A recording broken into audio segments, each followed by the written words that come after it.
mjini Nairobi. We've started with shortages and rationing. Today we're not having ARVs. Our kids are not getting ARVs. If you're born with HIV, zile dawa ambazo wanafaa kupatiwa hawapatiwi. Zile ambazo government ilitupatia zilikuwa phased out 2 years ago.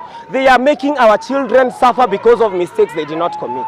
Those children are innocent. Hata kama sisi wanataka kutuua, kwani wanataka kuua watoto wetu? And kama sisi watu wa virusi, ambao tunaishi na virusi, without these ARVs, si tumekufa. Na ndio maana tumeamua heri tukuje tukufe hapa kwa hii ministry ambayo inafaa kutuchunga kuliko kukufia kwa manyumba zetu. Jaribio hili la uandamanaji limeweza kutekelezwa nje ya jengo la Afya House Nairobi.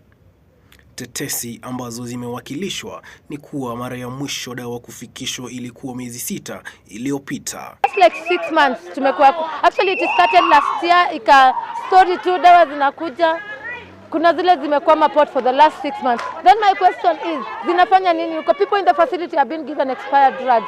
Those people who cannot, those people who don't know the drugs they take. That old mama in the village there who doesn't know ile dawa anakunywa ajui kuangalia expiry dates.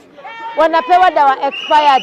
Why? Tuliambiwa dawa zimetoka just to realize that hakuna kitu ilipeanwa. Mimi naongea kama mama mwenye nimezaa na watoto wako negative. Sasa naonelea wananyonyesha saa hii itakuwa aje kama hawatapewa hizo ARVs. We need the ARVs. Watupatie ARVs. ARVs ndio uhai wetu. ARVs ndio kila kitu kwetu.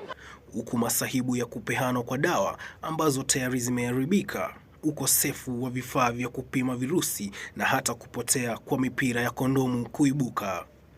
Maisha yetu sio kamari, maneno ya wanaharakati, huku wakiomba serikali iweze kutekeleza ombi lao la kuwafikishia dawa, kwani wanaofia maisha yao pamoja na ya wanao.